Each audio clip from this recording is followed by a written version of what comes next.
What do you make of these new numbers we've heard today?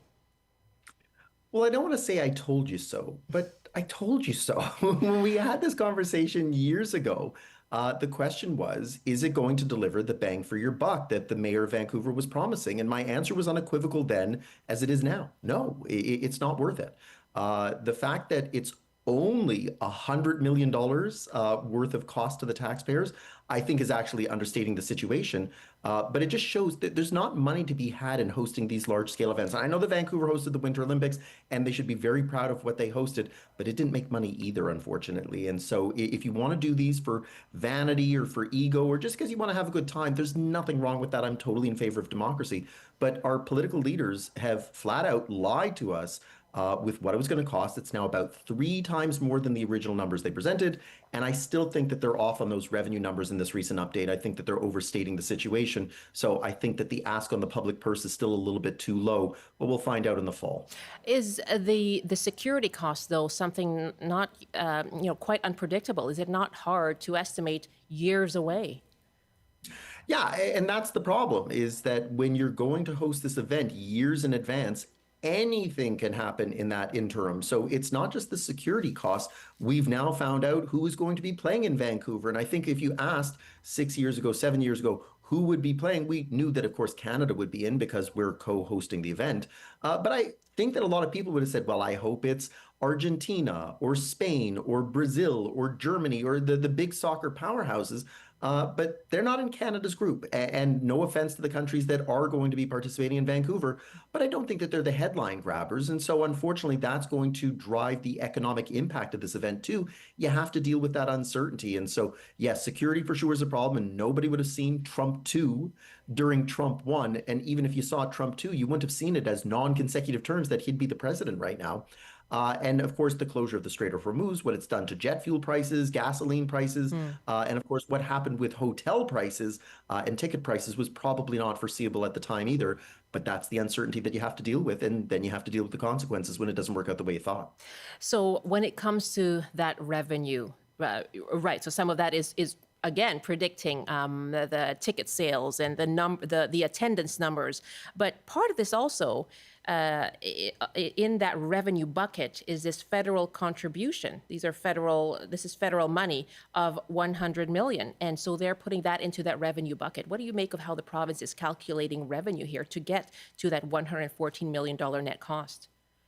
Seems a little bit of a shell game, isn't it? That we're taking one level of government spending and calling it revenue for another level of government. For me, I live in Alberta. I work in Montreal. That's my tax dollars that's now going to Vancouver. So if Vancouver says, hey, we're covering our costs, yeah, you are with my tax dollars. And if you live in Vancouver, it's your own tax dollars that are being handed over to the federal government, but coming back through the provincial and municipal governments. So you're really paying for it indirectly. So again, it's understating. I think it's a little bit of a flim flam that they're doing here. So again, if we're playing straight up, is this money coming from people contributing to the World Cup? I think that we've understated how much it's truly going to cost Vancouver and BC in general. What do you think we'll end up with as a cost by the end of all of this, Moshe? Well, here's the thing. I don't have my crystal ball to give you a number, but I'll tell you this. Canada's GDP is about $2.5 trillion. So if you take 1/10 of 1% of $2.5 trillion, that is $2.5 billion. So the combined cost of Toronto and Vancouver together is less than 1/10 of 1%. So whatever benefits come, the cost of the games is less than that. So we're really talking about 10 cents on $100 in terms of costs. I don't know that if you lost 10 cents in the couch cushions and you have $100 in your pocket that you're going to tear apart your couch looking for that dime. So, where we're talking about these costs, in the grand scheme of things, it's not a big part of the Canadian economy. So fine, it's going to come over budget. It's going to have to come out of tax dollars. It is going to be substantially more than $100 million. But even if it's $200 million, $500 million, $1 billion, it is a rounding error in the grand scheme of the Canadian economy. And so I think that we all should keep that in mind. Okay, and in the end, studying other host cities, do they feel it's worth it? No. And that's why you don't see people lining up to host these events anymore, right? Or at least the countries that are lining up are non-democratic or don't really care what taxpayers have to say, or they don't even rely on taxpayers to fund their governments. And it's partly because it was long ago realized that hosting the Winter Olympics, the Summer Olympics, the World Cup, these don't make money. And if politicians would just say, look, we know it's not going to make money, but it's a great exercise in civic pride. And let's just feel good about ourselves in really tough times these days. What does everybody say? I'm totally fine if people say, yeah, I don't mind using my tax dollars for that. That's what voting is all about. We get to decide how to use our money.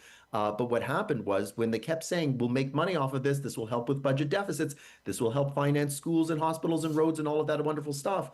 When it failed to materialize, people became disillusioned. And it's funny that our political leaders consistently convince themselves that I know better, I don't need to listen to experts, or I can fix the mistakes of previous hosts before them. Unfortunately, the only Olympics that ever showed a profit were the 1984 Los Angeles Games, and that's because the vast majority of it came from private money, not public money.